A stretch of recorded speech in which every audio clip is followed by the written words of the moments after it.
বেআইনি নির্মাণ রুখতে বিশেষ কমিটি গঠন, স্টেট লেভেল বিল্ডিং কমিটি গঠন পুরো দফতরের। বেআইনি নির্মাণে পদক্ষেপ নেবে বিশেষ কমিটি। 8 সদস্যের বিশেষ কমিটি গঠন করা হয়েছে।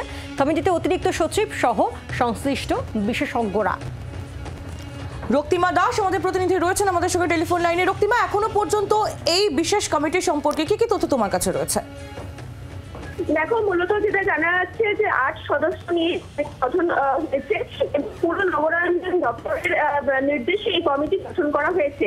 সেক্ষেত্রে দেখো, সংশ্লিষ্ট দপ্তরের অতিরিক্ত সচিব থেকে শুরু করে কলকাতা পুরসভার কর্পোরেশনের এই সমস্ত ইঞ্জিনিয়াররা রয়েছেন, ইঞ্জিনিয়ার ডিরেক্টর পদের অফিসাররা রয়েছেন, তারা রয়েছে এবং একই সঙ্গে আইআইটি খড়গপুরের বিশেষজ্ঞ তারাও কিন্তু রয়েছেন এই কমিটিতে।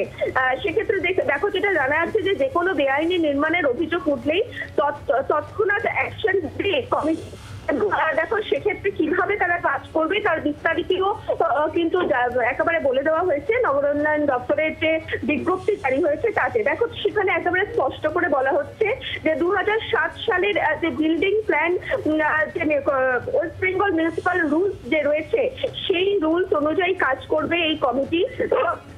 এবং দেখো, সেক্ষেত্রে তোমাকে বলে রাখি যে কোনো মঞ্জুরহীন সামান্য ত্রুটি বিচ্যুতি থাকলে সেটা খুঁটিয়ে দেখবে এই কমিটির বিশেষজ্ঞরা।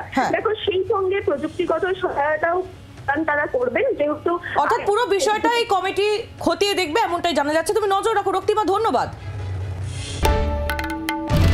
বাংলার আওয়াজ, বাঙালির আবেগ, জি 24 ঘন্টা।